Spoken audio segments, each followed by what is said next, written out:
have a splendid guest joining us, S Sodhi, the Managing Director of Amul. Now, the Amul example has been one of India's great success stories. Mr. Sodhi, tell us a little bit about dairy and cooperatives as a means of rural empowerment in your experience. If you talk about dairy or animal husbandry, it is providing jobs to the 100 million rural households. Out of that, 80% are landless and marginal. And dairy itself is around $100 billion industry. And out of that, if you talk about organized, is around $30 billion. There's no industry as bigger than, and there's no industry which is providing source of livelihood, that too very stable and remunerative any other industries concerned. And in agriculture, if you see, agriculture contribution to GDP is declining. At the time of independence used to be half, today just 16 to 17%. But it is only animal husbandry which contribution to GDP is growing year after year. It is around 4.5% now. Reason is simple. Now with more prosperity, more income, we are consuming more and more food which is protein and fat rich. And animal husbandry is providing both protein and fat.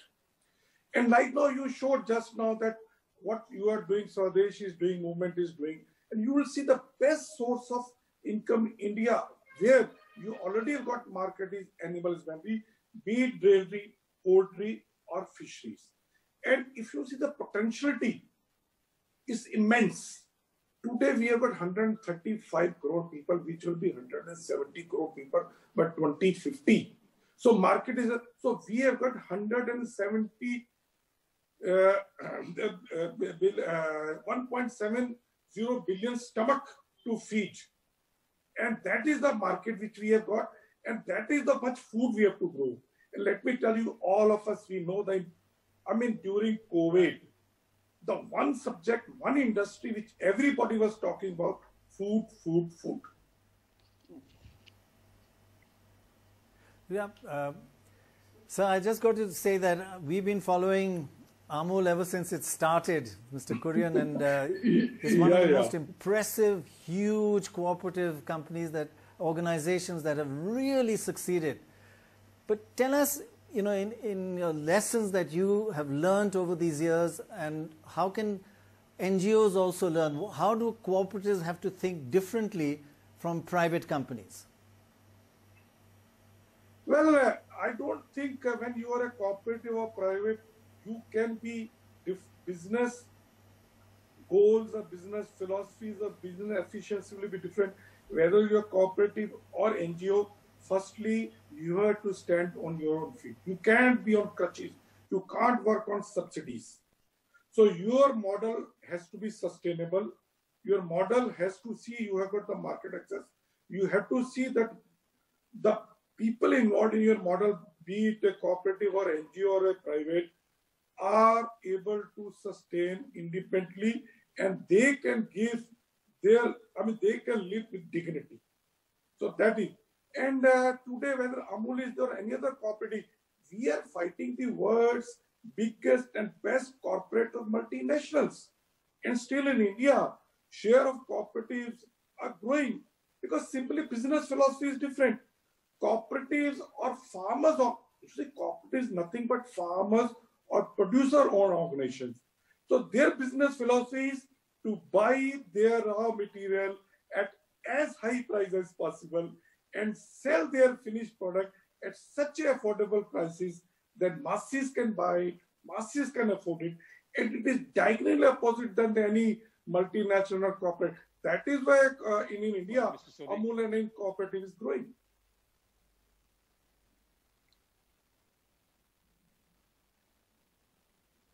Mr. Sodhi, I'd really like to welcome you to our Raigad and Nasik districts, actually, and welcome Amul there. We've been challenged and struggling. I think the main part where the community actually feels the need to take on dairy as a livelihood and an income. Part of the challenge, I think, is of course the debt and the loan structure and the EMI structure in this country, and how do we sort of expand and allow more people to look at this? Second, how do you all evangelize your farmers and your community to actually take on this? Because it's a very profitable one. It can really augment income of farmers and households in a massive manner.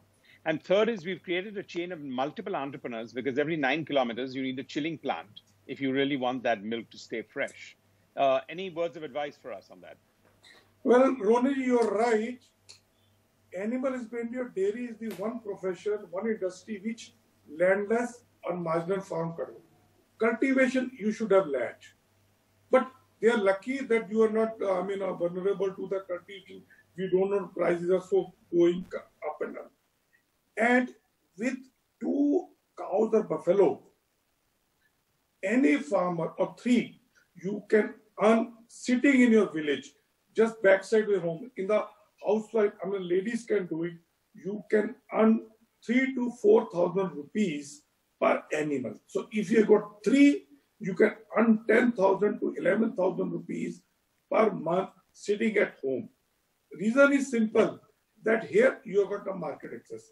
And coming about the potential, let me tell you, 1 lakh liter Just milk. my honor level If can you, be a little higher, will be great. It's still quite. yeah, if 1 lakh liter milk can be given with the organized sector, 6,000 jobs can be generated. 5,000 in the rural India and 1,000 in the whole supply chain. So animal husbandry or dairy, poultry or fisheries, one sector which can provide livelihood, especially when you're talking to migrant labor or the people in the areas where you are talking. Fantastic to hear all of those suggestions, and thank you, sir, very much for joining us.